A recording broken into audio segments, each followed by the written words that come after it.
धर्मराज युधिष्ठिर कहने लगे, हे भगवान, आप मुझे उत्पन्ना एकादशी के महत्व के बारे में बताएं। भगवान श्री कृष्ण बोले, मार्गशीर्ष के कृष्ण पक्ष में आने वाली इस एकादशी को उत्पन्ना एकादशी कहा जाता है। यह व्रत शंखद्वार तीर्थ में स्नान करके भगवान के दर्शन करने से जो फल प्राप्त होता है उसके बराबर पुण्य मिलता है। व्रत करने वाले भक्त को चोर, पाखंडी, परस्त्रीगामी, निंदक, मिथ्याभाषी और किसी भी प्रकार के पापी से बात नहीं करनी चाहिए। इसका महात्म्य मैं तुमसे कहता हूँ, कृपया ध्यान पूर्वक सुनना। उत्पन्ना एकादशी व्रत कथा। युधिष्ठिर कहने लगे, हे भगवान, आपने यज्ञ, हजारों यज्ञ और लाख गोदान को भी एकादशी के बराबर नहीं बताया, सो यह तिथि सब तिथियों में उत्तम कैसे हुई, कृपया बताएं। भगवान कहने लगे, हे युधिष्ठिर, सतयुग में मुर नाम का एक दैत्य उत्पन्न हुआ। वह बड़ा ही बलवान और भयानक था। उस प्रचंड दैत्य ने इंद्र, आदित्य, वसु, वायु, अग्नि आदि सभी देवताओं को पराजित करके भगा दिया। तब इंद्र सहित सभी देवताओं ने भयभीत होकर भगवान शिव से सारा वृत्तांत कहा और बोले, हे कैलाशपति, हे उमापति, मोर दैत्य से भयभीत होकर सब देवता मृत्यु लोक में फिर रहे हैं। तब भगवान शिव ने कहा, हे देवताओं, तीनों लोकों के स्वामी, भक्तों के दुखों का नाश करने वाले भगवान विष्णु की शरण में जाओ। वही आपकी सहायता कर सकते हैं, वही तुम्हारे दुखों को दूर कर सकते हैं। शिव जी के ऐसे वचन सुनकर सभी देवता क्षीर सागर में पहुंचे। वहां भगवान को शयन करते देख हाथ जोड़कर उनकी स्तुति करने लगे कि हे देवताओं द्वारा स्तुति करने योग्य प्रभु, आपको बारंबार नमस्कार है। देवताओं की रक्षा करने वाले मधुसूदन, आपको नमस्कार है। आप हमारी रक्षा करें। दैत्यों से भयभीत होकर हम सब आपकी शरण में आए हैं। आप इस संसार के कर्ता, माता पिता, उत्पत्ति और पालन करता, संहार करने वाले हैं। सबको शांति प्रदान करने वाले हैं। आकाश पताल भी आप ही हैं।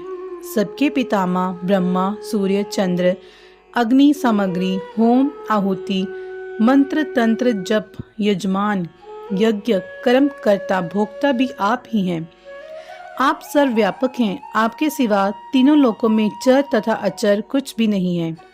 हे भगवान, दैत्यों ने हमको जीतकर स्वर्ग से भ्रष्ट कर दिया और हम सब देवता इधर उधर भागे फिर रहे हैं। आप उन दैत्यों से हम सबकी रक्षा करें। इंद्र के ऐसे वचन सुनकर भगवान विष्णु कहने लगे, हे इंद्र, ऐसा मायावती दैत्य कौन है जिसने सब देवताओं को जीत लिया है? उसका नाम क्या है? उसमें कितना बल है और उसके कितने आश्रय में है? उसका स्थान कहाँ है? यह सब मुझसे कहो। भगवान के ऐसे वचन सुनकर इंद्र बोले, हे भगवान, प्राचीन समय में एक नाड़ीजंग नामक राक्षस था। उसके महापराक्रमी और लोक विख्यात मुर नाम का एक पुत्र हुआ। उसकी चंद्रावती नाम की नगरी है। उसने सब देवताओं को स्वर्ग से निकालकर वहां अपना अधिकार जमा लिया है। उसने इंद्र, अग्नि, वरुण, यम, वायु, ईश, चंद्रमा, नेतृत्व आदि सबके स्थान पर अधिकार कर लिया है। सूर्य बनकर स्वयं ही प्रकाश करता है, स्वयं ही मेघ बन बैठा है और सबसे अजय है।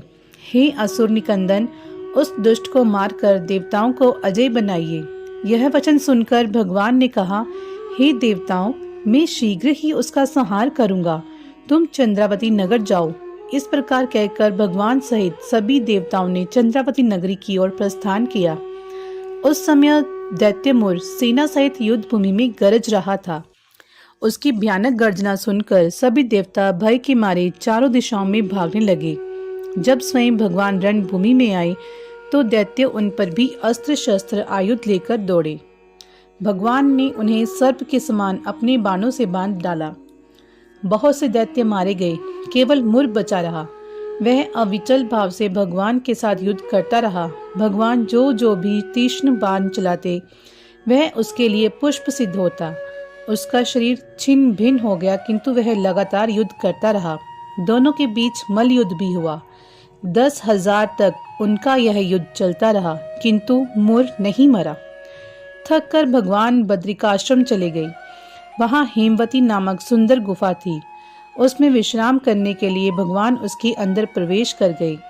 यह गुफा 12 योजन लंबी थी। उसका एक ही द्वार था।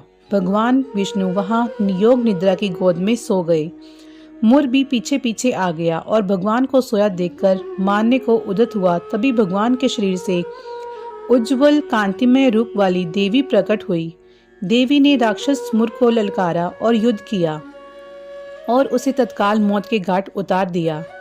श्री हरि जब योग निद्रा की गोद से उठे तब सब बातों को जानकर उस देवी से कहा कि आपका जन्म एकादशी के दिन हुआ है, अतः आप उत्पन्ना एकादशी के नाम से पूजित होंगी। आपके भक्त वही होंगे जो मेरे भक्त हैं। बोलो जय श्री हरि।